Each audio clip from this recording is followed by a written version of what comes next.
예, 오늘 볼 여론조사는 한국사회여론연구소 KSOI가 지난달 28일과 29일 전국 성인 유권자 1000명을 대상으로 조사해 30일을 발표한 여론조사입니다.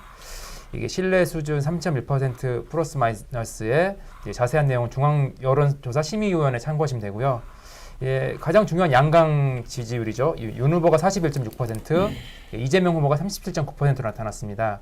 이게 윤 후보는 지난주보다 2.2%포인트 떨어진 거고, 이재명 후보는 4.1%포인트 오르면서 두 사람의 격차가 10%포인트에서 3.7%포인트로 다시 경합하는 양상이 됐습니다. 어떻게 이 후보가 좀 이게 31일 시점이긴 한데 좀 상승세에 있었던 거로 볼 수 있을까요?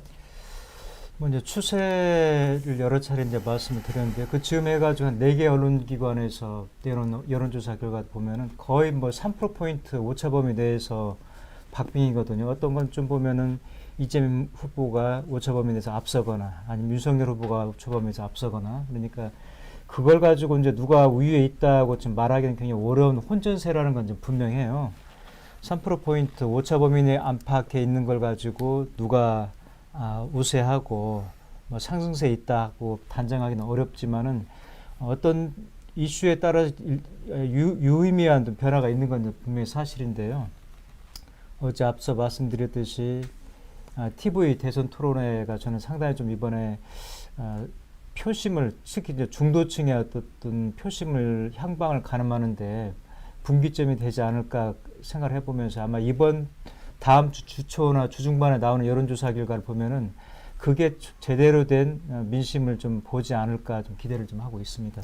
민주당 내부에서는 어떻게 여론조사 추이를 좀 어떻게 보고 계셨나요? 사실 그동안 조사 기관별로 워낙 그 조사 방식도 다르고 그거에 따른 격차가 꽤 여론조사 같은 기간임에도 불구하고 격차가 좀 있었던 반면에 결국에는 추세를 좀 봐야겠다라는 여론이 좀 많았던 것 같아요. 근데 추세는 분명한 상승 요인이라고 보여지고요. 물론 상승 요인에는 여러 가지 이유가 있겠지만 아무래도 민주당에서 내세운 쇄신안이 이제 연속으로 설 직전에 좀 발표가 되면서 좀 젊은 층들을 중심으로는 조금의 소구력이 좀 있지 않았나라는 생각이 듭니다. 예, 양강 후보가 이제 다시 오차 범위 안에서 경합하는 상황이었고, 안철수 후보는 이제 10.6%로 지난주 조사에 비해서 1%포인트 하락했습니다. 그리고 심상정 후보가 3.0%, 지지 후보가 없거나 잘 모르겠다는 부동층이 4.2%였습니다. 안철수 후보가 10%대 약간 갇힌 것 같더라고요. 한때 15%까지 이제 찍고 올라가는 느낌이었는데 이게 그 이상 못 올라가고 있던데 좀. 안철수 후보가 그 지지율이 그렇게 갈 거라는 건 충분히 예견됐던 거거든요. 왜 그러냐면은 이전에 15 많이 나온 건 뭐 아마 갤럽에서 17까지 갔던 걸로 제가 기억을 하는데요. 그게 본인이 안철수 후보가 잘해서 얻은 지지율이라기보다는 윤석열 후보에 실망한 거기서 이탈한 표를 반사이익을 통해서 올라갔던 그 지지율이기 때문에 결국은 다시 윤석열 후보 쪽으로 지지층이 결집을 하면서 그 표가 고스란히 좀 지지율이 빠지는 거죠. 그래서 어제 또 여론조사 TV 토론은 이제 보셨겠습니다만은 좀 더 다시 말씀하실 기회는 있을 텐데 어제도 저 보면서 10년을 준비했다는 분의 토론 치고는 참 허망하다. 어떤 임팩트도 없고 그렇다 해서 어떤 정책이 준비되어 있느냐 하면 그것도 아닌 것 같고 뭐 국민연금 정도 가지고 이제 뭐 굳이 성과를 말한다면 그런 정도였었는데 아마 그런 것들이 안철수 후보의 그 한계를 다시 한번 노출시킨 거 아닌가 하는 느낌이 들고요. 그래서 지지율도 저렇게 아마 이렇게 가다 보면 한 자릿수로도 저는 다시 갈 것 같다는 전망을 좀 하고 있습니다. 네, 지금 정의사도님이 왜 설 연휴에 나온 여론조사가 아니라 설 전 여론조사를 왜 띄우느냐 이렇게 지적을 해주셨는데 일단 설 연휴 전에 어떤 흐름을 타고 있었는지를 알려드리는 것도 의미가 있다고 생각하고 또 설 여론조사도 이따가 저희가 이야기하면서 아마 나올 기회가 있을 것 같습니다. 그래서 좀 기다려주시면 저희가 한번 보답하도록 노력하겠습니다. 예, 그리고 지지 여부와 상관없는 대선 당선 가능성은 윤석열 후보가 47.3%, 이재명 후보가 43.3% 나왔습니다. 이게 한 달 전 조사에서는 이 후보가 오차범위 밖에서 앞섰는데 이번에는 오히려 오차범위 내 격차로 들어갔거든요. 이게 어떻게 좀 평가하시나요? 우선 한 달 전쯤의 상황과 지금의 상황이 매우 다르다라는 거를 좀 인지할 필요가 있을 것 같은데요. 한 달 전까지만 하더라도 당시 이제 이준석 대표가 이렇게 나가는 상황, 국민의힘에서 이제 이탈하는 상황이 벌어졌었고 좀 내분이 있었던 국민의힘의 사정이 있었었어요. 그 당시에 아무래도 이재명 후보의 지지율이 올라가면서 덩달아서 당선 가능성도 상승했다고 보여지고요.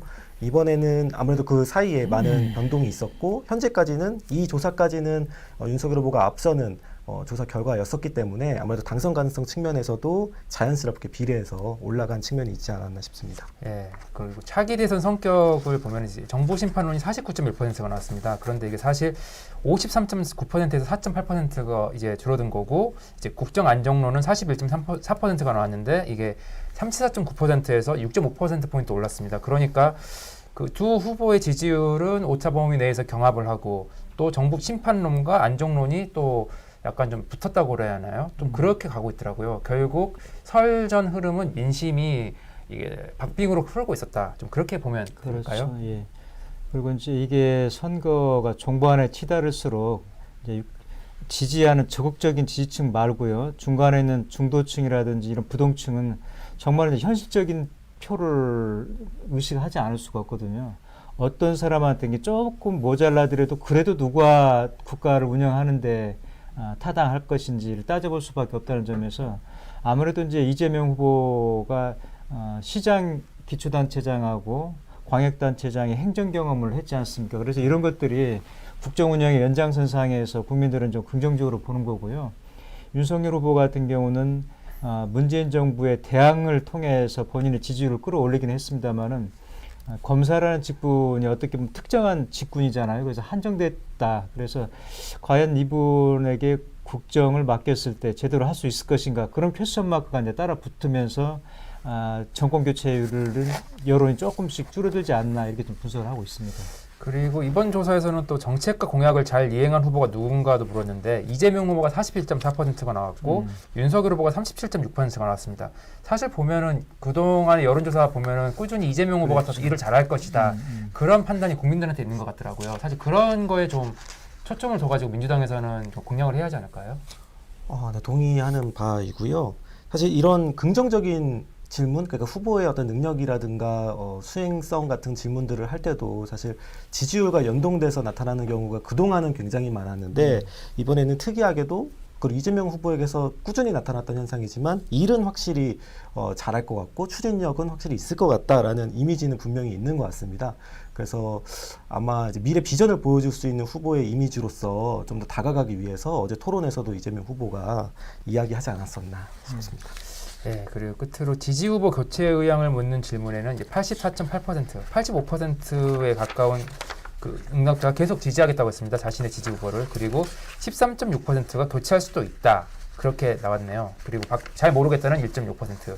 이게 84.8%가 계속 지지하겠다는 게 좀 높다고 봐야 하나요? 아니면은 이제 대선이 한 달 정도밖에 안 남았는데 이게 아직 좀 낮은 편이라고 봐야 할까요?